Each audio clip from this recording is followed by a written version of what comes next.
Hi, I'm Paweł Spychalski, and first of all, I would like to thank all my Patreon and YouTube supporters. If you are not one of them, then please consider becoming one for as little as $2 a month.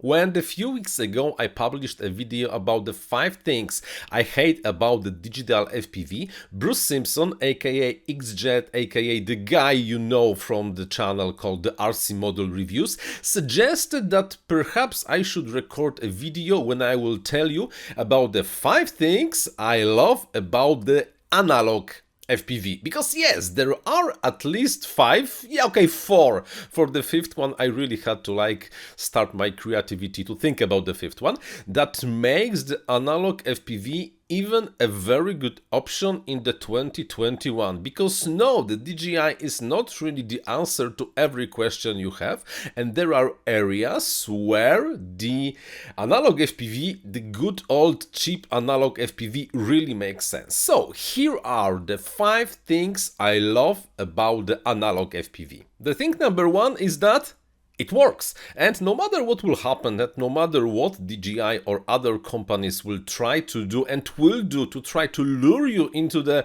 digital FPV world, your analog setup will be working just as fine. You can still get new elements, you can get replacement, and still the manufacturers are still releasing new versions of their hardware. It's there, nobody is taking it away from you, and even if, yes, the digital has some advantages over the analog still works just fine, and you really do not have to anything about it. You might want to, but you do not have to, and this is really a good thing. The second thing I love about the analog FPV is that it comes in many shapes and sizes.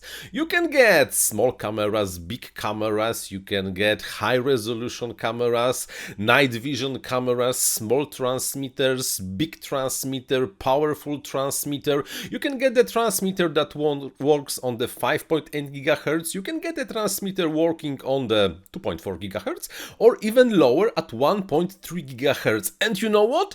It works! You can get your analog setup exactly the way you want it to work with all the components you want, and it will still be working. Also, you don't have to have goggles, you can have a ground station, you can have multiple cameras connected to your single VTX with some kind of the camera switcher, and it works. The sky is the limit. It's much more flexible than the current digital solutions. Point number 3 is that is A, open, B, standardized, and C, made by many. That means you do not have to stick with one company as the manufacturer of your FPV, analog FPV equipment.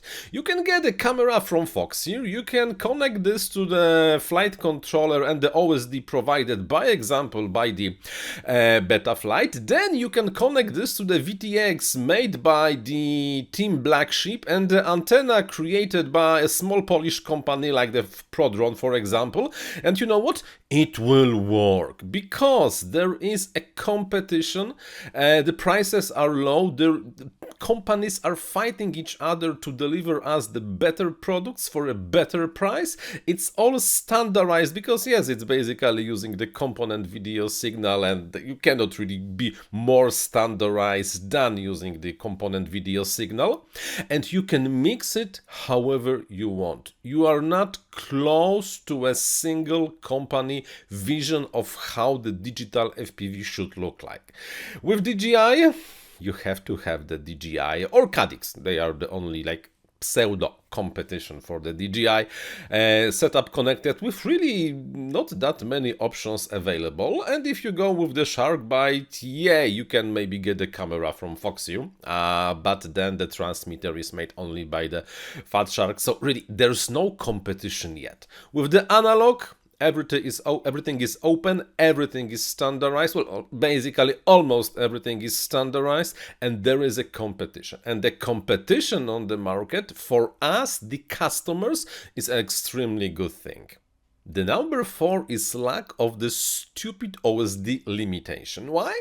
Because the OSD is not rendered in the transmitter, is not rendered in the receiver like the DJI goggles. The OSD can be rendered wherever you really want to. You have the option to use the Betaflight or iNav or EmuFlight or whatever else, flight controller or a dedicated small OSD like a Minim OSD running MDU OSD to render the OSD in the craft. Then if you wish, there is really not a problem to get the telemetry link to your ground station and render OSD on the ground station, because it is open and because the OSD can be rendered on the flight controller. You can put basically anything you want in the OSD.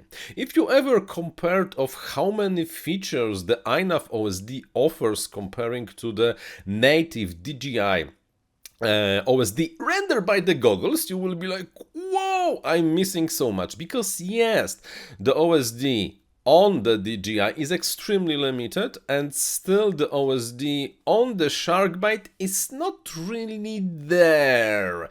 Yes, it's better than with the DJI because, for example, the Sharkbite renders the OSD on the video transmitter, but it's not really mature, and I can guarantee that it will never have all the options and all the possibilities that the standard analog FPV has. So yes, OSD on the analog is just amazing, and the only limit is the creativity on the authors of the open source flight controller or the specialized OSD firmwares. You do not have to wait for the DJI to release something that is in the analog world for years. The number 5 is that analog is cheapish. I'm not saying really that it's cheap, because it's not always true, but it's cheapish. You have an option to get super cheap analog box goggles that cost, I don't know, $80 or something, connect this to a camera that costs $25, and a transmitter that can go as low as, I don't know, $15, and for less than $100, you can really go into very close to $100, you can have a fully working analog FPV setup. Not few $100, to be honest, even like closer to 800 or something, like with the digital, but you can go really cheap. Of course, with the penalty of not the best quality ever. It's cheapish. It's cheapish because if you want to get the best hardware for the analog, it's no longer that cheap.